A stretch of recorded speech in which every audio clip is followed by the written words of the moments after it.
बड़े दिन से एक बात आ रही थी जो मैं सोच रहा था बनाने का, और कल किसी ने रिक्वेस्ट कर ही दिया तो आज वो वीडियो बना देता हूँ कि टॉपर लोग किस तरह से आंसर्स लिखते हैं और पूरे के पूरे नंबर लेते हैं। उसके भी कुछ टेक्निक्स होते हैं और आज हम उसमें बात करेंगे, सीखेंगे और देखेंगे। और बाकी आप उसको आजमा के देखो, अगर फुल मार्क्स नहीं भी आए तब भी ठीक है, कोई दिक्कत नहीं है, क्योंकि नंबर 78 तक तो आ ही जाएगा 80 में से। मैं बात कर रहा हूँ क्लास 10th का केमिस्ट्री और फिजिक्स पेपर्स के लिए खास करके। तो good morning everybody, this is Prasoon sir, the motivational speaker cum chemistry teacher. So here we start and here the journey begins. तो अगर आपको टॉप करना है, टॉपर मतलब वो कॉपी जहाँ पर पूरे के पूरे नंबर रख दिए जाते हैं, मतलब वो एक तरह से मजबूर करते हैं एक्सटर्नल्स को कि नंबर दे दें। सबसे पहली बात जो है MCQs और छोटे मोटे 1 नंबर के क्वेश्चंस। सेक्शन A की बात कर रहा हूँ मैं, और सेक्शन B में कभी कभार 1 नंबर का क्वेश्चन आ जाता है, जैसे ट्रू फॉल्स कहीं दे दिए कुछ ऐसा, या फिर write down the examples, write down the formula and all this things. तो ये सब क्वेश्चंस आपको तो पूरी तरह से आना चाहिए, उसमें कोई दोहरापन नहीं है, ठीक है ना। पूरी तरह से आना चाहिए। जैसे कि ऑर्गेनिक कंपाउंड के मॉलिक्यूल बनाने के लिए बोल दिए उसका स्ट्रक्चर, या फिर बोल दिया कि write down the IUPAC name, ये सब तो बनना चाहिए पूरी तरह से। तो इसमें हम अगर पूरे नंबर लाएंगे तो एक चांस आता है 80 में से 80 पूरा स्कोर करना। अब दूसरी बात, पहले शुरू करते हैं केमिस्ट्री से। 2 नंबर का क्वेश्चन 1+1 होते हैं, तो 1+1 का जो सब्जेक्टिव वाला क्वेश्चन है वहाँ पर 1 नंबर का क्वेश्चन सब्जेक्टिव भी हो सकता है, ऑब्जेक्टिव में भी आ सकता है। जैसे कि मान लो define this, define that, state this law, et cetera et cetera. आप यदि कोई डेफिनेशन लिखते हो तो एक बात हम साफ साफ बताते हैं कि पहले समझ लो डेफिनेशन क्या चीज़ होती है। वो जो टॉपिक जो है जिसके ऊपर लिखने के लिए बोल रहा है कि डिफाइन दिस, तो दिस वाली जो चीज़ है ना, उसको एक लाइन में बढ़िया से एक्सप्लेन करना, यानी कि एक तरह का मान लो कि पूरे कॉन्सेप्ट के सिनॉप्सिस बना के आप दे रहे हो एक लाइन में, दैट इज कॉल्ड डेफिनेशन। यानी कि आपके वो लाइन में छोटी छोटी चीज़ें जो छूट जाती है वो भी होना ज़रूरी है। अगर मैं अपनी क्लासेस की बात करूं, चाहे घर की बात करूं, चाहे स्कूल की, मैं जो भी करता हूं मैं साफ साफ बोलता हूं, एकदम पूरा खुला खेल फर्रुखाबाद। वो यह है कि डेफिनेशंस मेरे थोड़ा बड़े होते हैं, थोड़ा लंबा होता है एक लाइन में, मैं बारीक बारीक चीज़ें में डालता हूँ। तो कई बार क्या होता है कि हमसे बनता नहीं है, तो नहीं बनता है तो जो है उसी से कम चलाओ। या फिर आपके पास, आप अगर कहीं ट्यूशन लेते हो तो वो टीचर अगर मान लो ट्रेंड आदमी है तो बना देंगे आपको, या ट्रेंड वाला तो जो भी है बना देंगे आपको। तो डेफिनेशन लिखने के बाद उसके एक मतलब कोई भी एक चीज़ जिसमें वो चीज़ एप्लीकेबल हो, खास करके अगर जनरली हम आमतौर से क्या देखते हैं, एग्जाम्पल्स। डेफिनेशन के बाद एक एग्जाम्पल दे दो, रिलेटेड है तो। अगर वो डेफिनेशन हमारा कोई लॉ बेस्ड है या टॉपिक बेस्ड है तो करस्पॉन्डिंग एक इक्वेशन डाल दो, 2 नंबर बात, ठीक है ना। तो डेफिनेशन वाली चीज़ मैंने कवर अप कर लिया। अब आते हैं गिव रीजंस। यह भी 1 नंबर का आता है। 1+1, 2 में 1+1 होगा, या फिर 3 में 2+1 हो सकता है, या फिर 1+1+1। तो जो भी है इसमें गिव रीजंस आते हैं। Give reason is not a thing to beat the bush. अब नहीं आएगा, कुछ लिखोगे आसपास से तो नंबर भी वैसा खंगार के देगा, हाफ दे देगा 1 में से। इसमें क्या होता है ना, पूरी चीज़ को बारीकी के साथ एक्सप्लेन करना पड़ता है, और एक्सप्लेनेशन की जो मेन पॉइंट्स है उसमें अंडरलाइन होना आवश्यक है। मैं तो कहता हूँ कि हो सके तो चीज़ों को पॉइंट वाइज लिखो ताकि झमराई ना हो, क्योंकि जितने आसानी से वो देखेंगे और वो उसको पढ़ पाएंगे, ले पाएंगे, उतनी आसानी से चीज़ें बनेंगी। ये बन गई दूसरी चीज़। तीसरी बात, अगर कोई मैथमेटिकल स्टेटमेंट लिखने के लिए बोलते हैं, फॉर एग्जांपल आपको ऐसा बोला गया कि राइट डाउन बॉयल्स लॉ और स्टेट बॉयल्स लॉ। भाई करना क्या है, बॉयल्स लॉ का स्टेटमेंट जो उसको लिखेंगे, साथ ही साथ हम क्या करेंगे, मैथमेटिकली एक वर्ड लिख देंगे और मैथमेटिकल इक्वेशन जो उसको लिख देंगे। मैथमेटिकल तो उसका 2 इक्वेशन है भाई, एक तो P1 V1 = P2 V2 = dot dot करके Pn Vn = K, वो वाला डाल देंगे, और P प्रोपोर्शनल टू V उसके हिसाब से लिख देंगे मैथमेटिकली जो भी होते हैं, और K को मेंशन करेंगे, बॉयल्स कांस्टेंट वगैरह जो भी है उसको करके उसका ग्राफ जो है वो हम डाल देंगे। अब चार्ल्स लॉ जैसा कोई अगर लॉ हमको दे दिया तो एक बात हम बताते हैं, खाली वॉल्यूम टेम्परेचर से फिल्म को ख़त्म नहीं करना है, हमको उसके साथ साथ जो करना पड़ेगा वॉल्यूम टेम्परेचर के साथ साथ, वो ये है कि केल्विन का जो कॉन्सेप्ट है एब्सोल्यूट टेम्परेचर का, वो भी इसमें हम थोड़ा सा घुसा देंगे और ग्राफ्स तो बनाएंगे ही बनाएंगे अलॉन्ग विद द रिलेशंस। दूसरी बात यह है कि जहाँ जहाँ पॉसिबल होगा वहाँ वहाँ केमिकल इक्वेशंस को डालेंगे, पूरी तरह से वेल बैलेंस्ड केमिकल इक्वेशंस होना आवश्यक है। यहाँ पर कोई मतलब बीटिंग द बुश नहीं चलेगा। हमको बैलेंसिंग नहीं आता, भाई बैलेंसिंग नहीं आता तो टॉपर बनने की इच्छा भी मत रखो। एग्ज़ाम से 2 दिन पहले सारे के सारे इक्वेशंस जो इंपॉर्टेंट है आपको तो आना चाहिए, है ना। तो मेक दोज रिएक्शंस बैलेंस्ड, ये भी आपका काम पे मतलब संवरता है, ठीक है ना। और and not only that, after balancing the equations you will also put the things in the proper articulated manner. Suppose कोई चीज़ रिएक्शन कर रहे हैं, भाई कौन सॉलिड है कौन लिक्विड है कौन एक्वस है क्या है, उसको हम दिखाएंगे। अगर मान लो गैसियस चीज़ है और गैस लाइट है तो ऊपर की ओर जा रहा है तो दिखा देंगे इवोल्यूशन, प्रेसिपिटेशन होगा तो नीचे की ओर एरो देंगे, ये सब चीज़ भी हम छोड़ेंगे नहीं, ठीक है ना। अब सबसे बड़ी प्रॉब्लम जिसको लेकर आती है यानी कि आफत वो है एनालिटिकल केमिस्ट्री, जिसको लेकर हर कोई बच्चा कॉम्पिटेंट डालते हैं। हमने तो सही लिखा, भाई सही हर कोई लिखता है, सही में से जो ज़्यादा सही होता है उसी को ना मिलेगा नंबर, क्योंकि सीधी बात हम बता रहे हैं एज एन एक्सटर्नल, नंबर आपका जब फुल मार्क्स के बहुत करीब करीब आएंगे ना तो एक्सटर्नल भी कोशिश करते हैं कि एक आध नंबर इसका हो सके तो घटा दें। इसका भी रीज़न है क्योंकि आप अगर फुल नंबर लाओगे वो तो कभी शो किया जाएगा ना, वो दिखाया जाएगा वो सबके सामने, साइड में दिखा दिया और उसके बाद किसी ने कोई केस ठोक दिया उसके ऊपर कि नहीं ये चेकिंग ठीक नहीं था, मुझे लगता है ऐसा होगा, फिर पकड़ेगा तो एक्सटर्नल को ना, तो क्यों लेंगे वो सब रिस्क, न एक्सटर्नल लेंगे न एसी लेंगे, तो छोड़ो वो सब तो अंदर की बात है। पर बच्चे तो नंबर लाते ही हैं, तो हम भी कोशिश करेंगे लाने की। तो और उससे भी बड़ी बात क्या है, थिंक पॉजिटिव, हम कर पाएंगे इतना तो रखो भरोसा, तब ना होगा। अच्छा, अब इक्वेशंस की बात है तो उसमें मैं आ रहा हूँ, तो पहले मैं बोलूँगा एनालिटिकल केमिस्ट्री की बात, जो कि बहुत इंपॉर्टेंट बात है। जब भी कोई क्वेश्चन आता है whether it is what happens when, whether this whether that, जो भी है, पहले तो वर्ड में लिखो कि कौन सा रिएजेंट के साथ रिएक्शन है, NaOH होगा या फिर NH4OH होगा। अगर ICC बोर्ड की हम बात करें तो कौन सा क्या है उसको पहले करेंगे मेंशन, और पूरी तरह से चीज़ को स्टेटमेंट में पहले लिख लेंगे। फॉर एग्जांपल कॉपर का सॉल्ट दिया था हमने, उसमें NaOH डाले तो क्यूप्रिक हाइड्रोक्साइड बनता है which is pale blue in colour, ये सब लिखेंगे। एक पेल ब्लू कलरेशन आएगा, ऊपर एक ट्रांसपेरेंट सोल्यूशन होंगे जो कि सोडियम क्लोराइड का, ये सब लिख देंगे हम।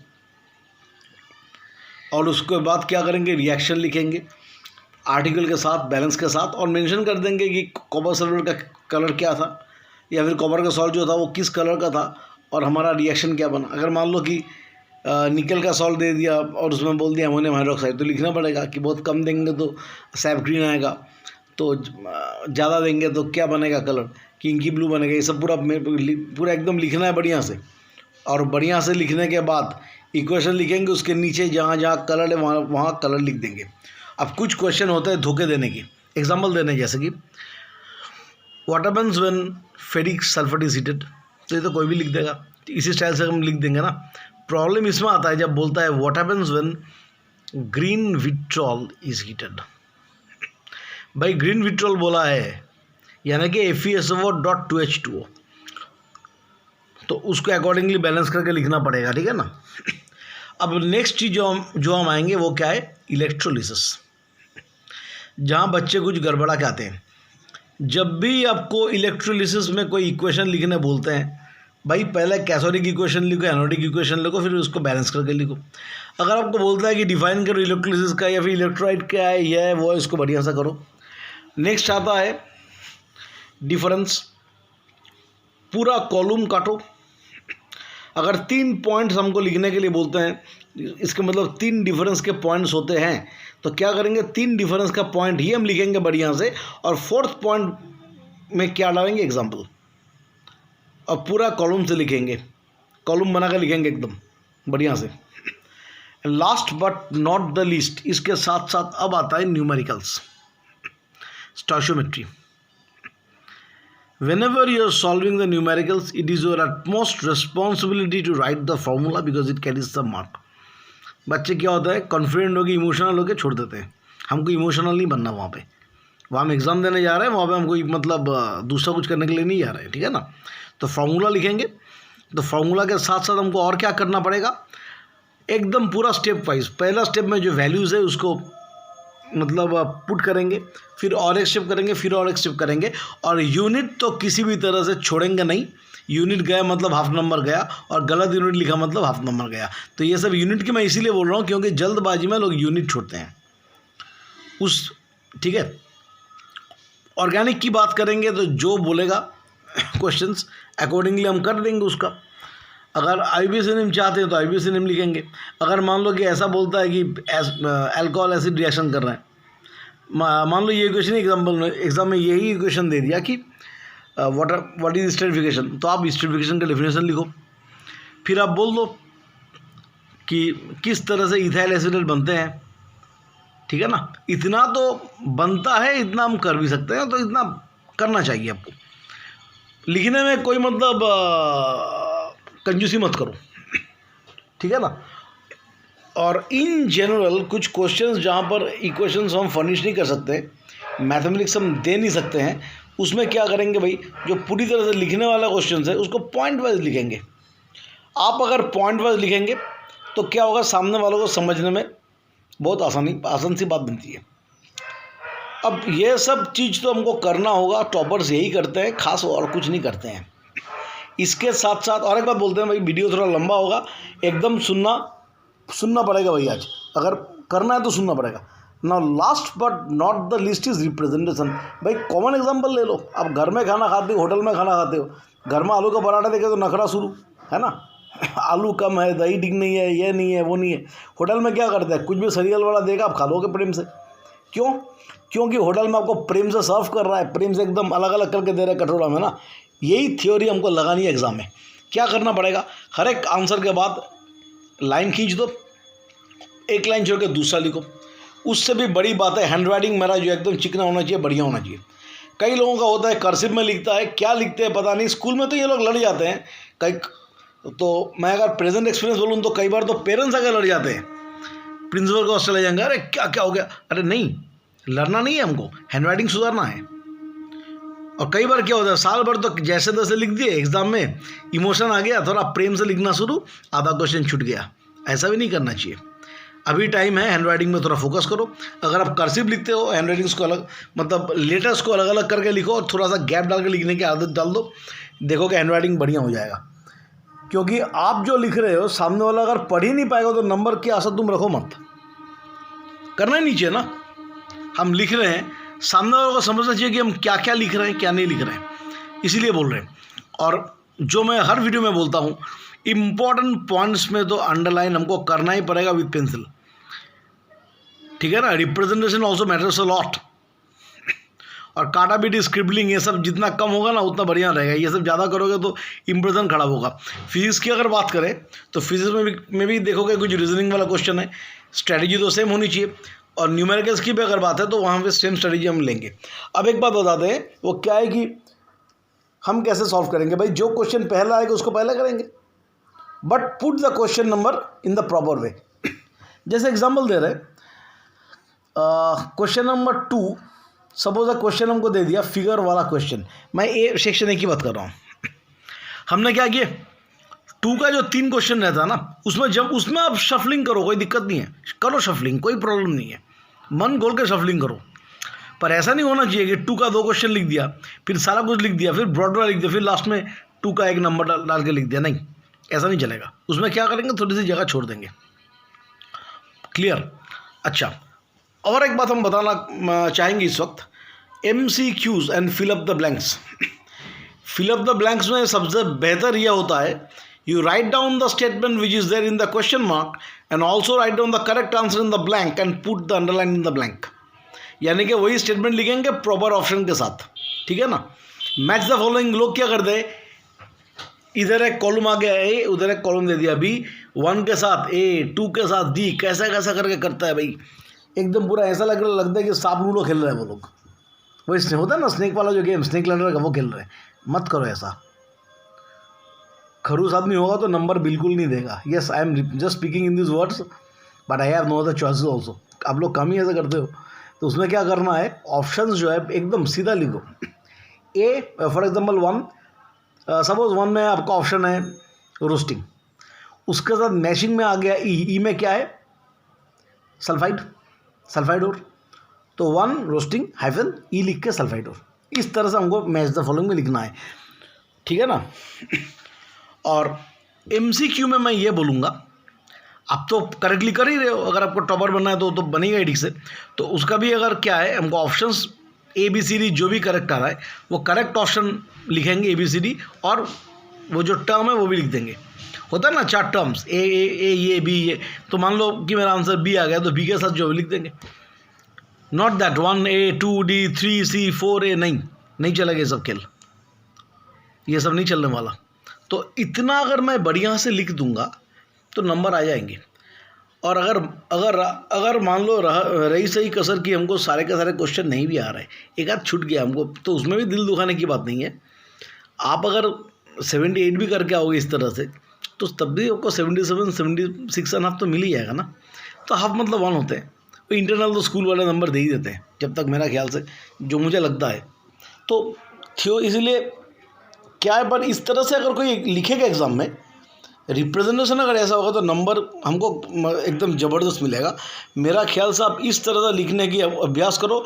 हैंडराइटिंग घटिया है तो उसको बढ़िया करने की, मतलब जो काम अभी से करना शुरू करो। एग्ज़ाम हॉल में कोई सुधार करने की ज़रूरत नहीं है, वहाँ दिखाने का टाइम होते हैं, ठीक है ना।